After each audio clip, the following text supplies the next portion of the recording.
සියලුම දෙනාට සුබ දවසක් වේවායි කියලා ප්‍රාර්ථනා කරනවා. මම අද ඔයගොල්ලන්ට කියලා දෙන්න යන්නේ ලස්සන පාඩමක්.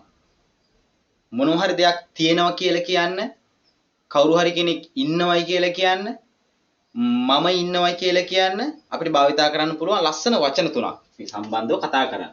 ඒ තමයි am, අනික තමයි is, අනික තමයි are.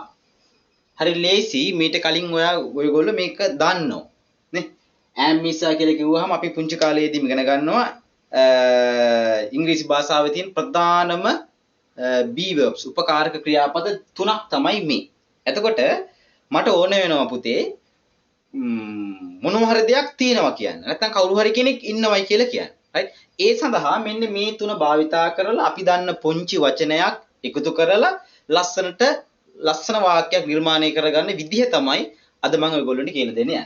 එතකොට මම ඉන්නවා කියලා කියන්න නම් මම ඉන්නවා කියලා කියන්න නම් අපි දන්නවා මම නම් I. am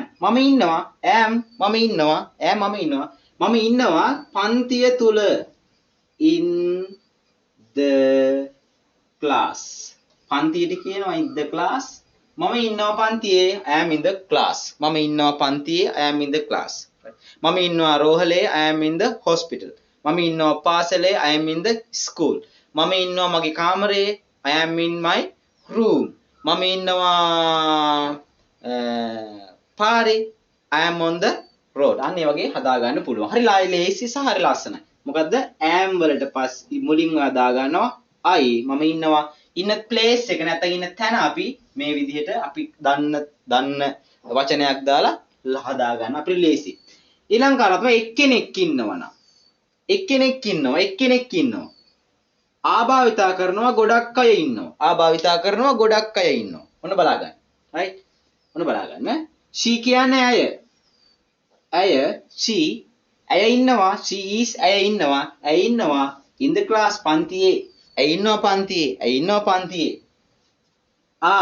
අපි කියමු we අපි ඉන්නවා we are in the class අපි ඉන්නේ පන්තියේ. we are in the class අපි ඉන්නවා පන්තියේ. නැත්නම් අපි ඉන්නේ පන්තියේ. right? ඔයගොල්ලෝ හරි ලේසි. අපි බලමු මෙහෙම. the hospital රෝහලේ. the hospital රෝහල. හරිද?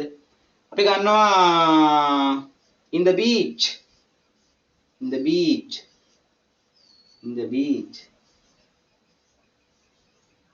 වෙරළේ. in the school පාසලේ. in the school පාසලේ. the school. right? හරි ලේසි බලන්නනේ. හරි ලේසි. I am in the hospital. මම ඉන්නේ ස්පිරිතාලේ. I am in the beach. මම ඉන්නේ බීච් එකේ. I am in the school. මම ඉන්නේ පාසලේ. She is in the class. ඇය ඉන්නවා පන්තියේ. She is in the hospital. ඇය ඉන්නේ රෝහලේ. We are in the school. අපි ඉන්නේ ඉස්කෝලේ. We are in the school. අපි ඉන්නේ ඉස්කෝලේ. We are in the beach. අපි ඉන්නේ බීච්. එතකොට ඔයාට හරි ලස්සනට ඉන්න කෙනාව මුලට දානවා. ඉන්න බව හඟවන්න am is ආයොදා ගන්නවා ගැලපෙන විදිහට. මම නම් අනිවාර්යෙන් am යොදා ගන්නවා. එක්කෙනෙක් නම් මුල ඉන්නේ යාට is යොදා ගන්නවා. ගොඩක් අය ඉන්නවා නම් අපි ආයොදා ගන්නවා. ඊට පස්සේ මොකද්ද? ඉන්න තැන කියනවා. නේ? ඉන්න තැන කියන ගොඩක් වෙලාවට අපි in දාලා place එක දැම්මම හරි ලේසි. සරලව වාක්‍යයකට නගා ගන්න පුළුවන්. right? මං හිතනවා ඔයගොල්ලන්ට පුංචි අදහසක් එන්නේ ඇති. මොනවා හරි දෙයක් තියෙනවා, මොනවා හරි දෙයක් ඉන්නවා කියලා කියන්නේ. මෙතන පුතේ පුද්ගලයෙක් ඉන්නත් පුළුවන්. මේ is ආවලට මෙතන තියෙන දේ උනත් දාන්න පුළුවන්. right? අපි බලමුකෝ. the dog is බල්ලා ඉන්නවා. dogs are බල්ලෝ ඉන්නවා. the pen is පෑන තියෙනවා. pens are පෑන් තියෙනවා. අන්න ඒ වගේ අපිට ලස්සනට හදා ගන්න පුළුවන්. right? අපි මෙවැනිම තවත් වීඩියෝ එකකින් ඔබව හමු වෙනවා. එතෙක් මේ කියලා දුන්න විදිහට මේක ප්‍රැක්ටිස් කරන්න. good luck.